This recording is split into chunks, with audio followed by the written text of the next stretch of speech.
Hello everyone, this is Coach Oliver once again.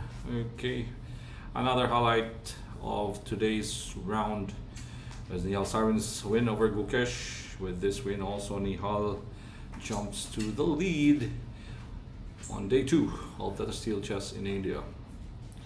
The young Nihal also against the young Gukesh, both superstars from Indian chess. Okay, let's take a look at the game. Nihal went for c4. English is the name of the day. c5, knight f3, knight c6, b3, e5, bishop to b2, d6, g3, a double fianchetto for white, g6, bishop g2, bishop g7, castles, knight e7, d3, typical, castles, knight into c3, h6, a3, bishop e6, b4. All right, this idea of course resembles the reverse banco. Yeah, it's white playing the reverse banco, sacrificing the b pawn. Takes. Okay, the main point, the main idea in the banco is to open up lines for the a and b for the rooks. Yeah, it could be rook to b1 later on, and this bishop also keeping an eye on b7. Knight into d2. Okay, the point being is that white does not allow the push on d5. If you push d5, for example, bishop a3 comes. If you protect that knight, take the rook and take on d5. So white gains back the pawn, and this one double pawn. Well, white gets a very slight advantage. And if let's say after bishop a3, if you move back the knight, definitely you just take, because there's a pin on the rook on f8. Yep. Will be exchange up for white. So d5 is not possible. Queen d7. Gukesh protects the pawn in b7, also threatens bishop h3. Queen a4, nice moment here. Good move by Nihal. Knight bc6 was played. If you take the queen, if let's say you exchange on a4, then rook takes a4, you have to move back.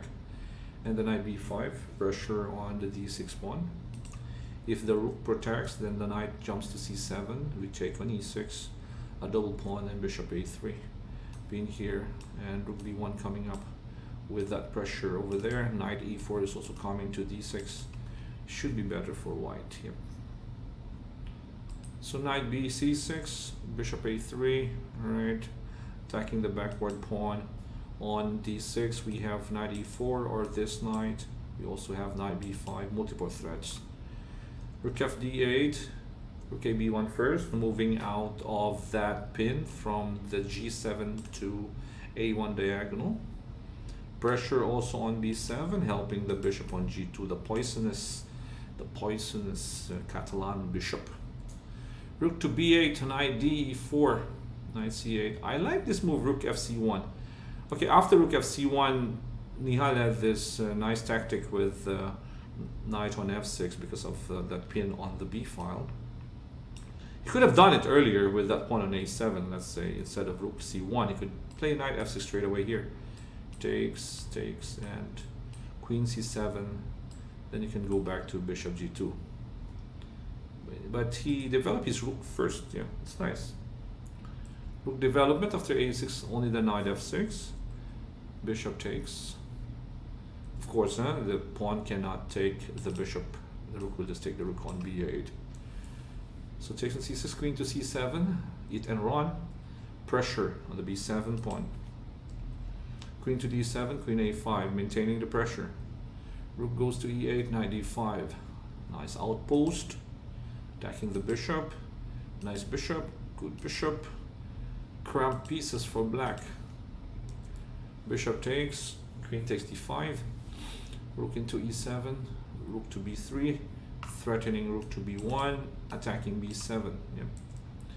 b5, rook cb1, e4.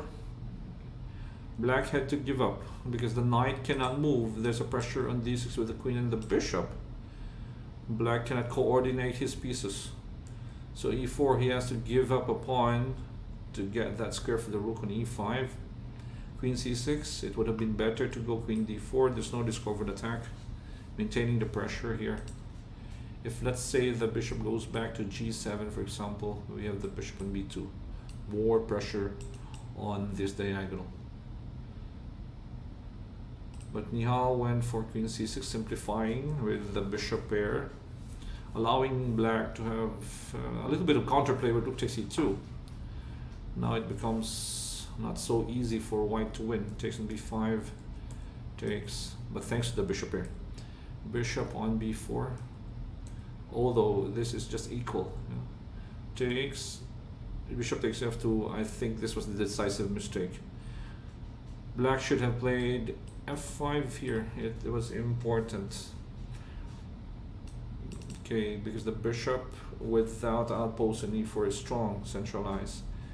The knight protects d5. There's no bishop d5 check. If, let's just say, the bishop moves to c6, yeah, bishop takes f2. This is different. If you play king f1, of course the knight will take. Sorry, bishop to b7 instead of bishop c6. Bishop takes f2, or rook takes maybe. I think it's possible to play rook takes and rook b2. So you have to go, let's say king h1 for example, king f7. And black should hold. But white can still squeeze out a win here with the bishop pair here. But with bishop takes f2 is different. King f1, the problem now is the knight. It doesn't have a square.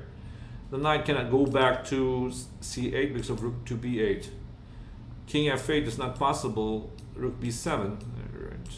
That pin on e7. He has to go, takes a knight f5, but white gets a free pawn, pass pawn. That's enough to win, yeah.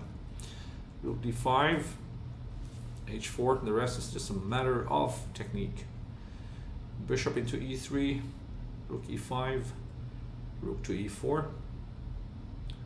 Okay, bishop f4, rook c4, h5, d4. Maybe not so sure about d4.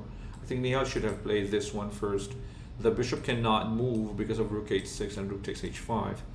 So if king g7, then rook d6. Okay, this rook to that pawn here. This is different.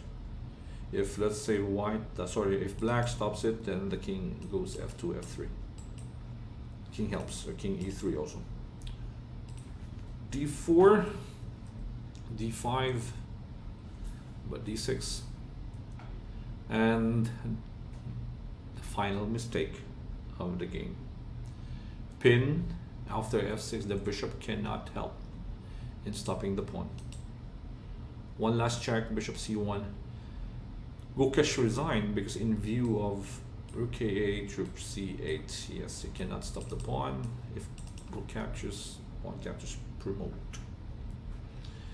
It's not yet over actually in this position. Black should have played rook a5 and try to go for rook d5. The Tarrasch rule, rook behind the pass pawn. And I think black should be able to hold in this position.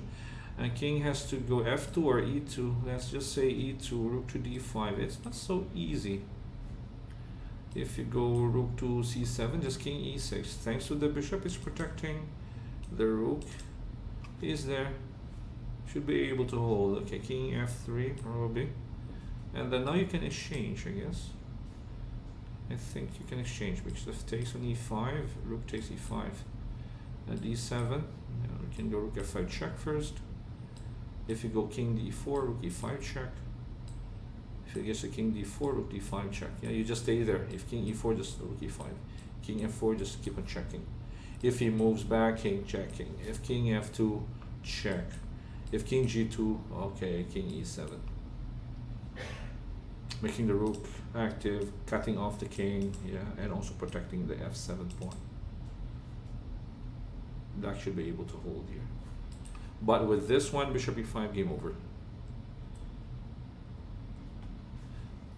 Well, end games, actually, the players tend to get tired. And especially when you have the disadvantage here. It's not easy to defend in an endgame.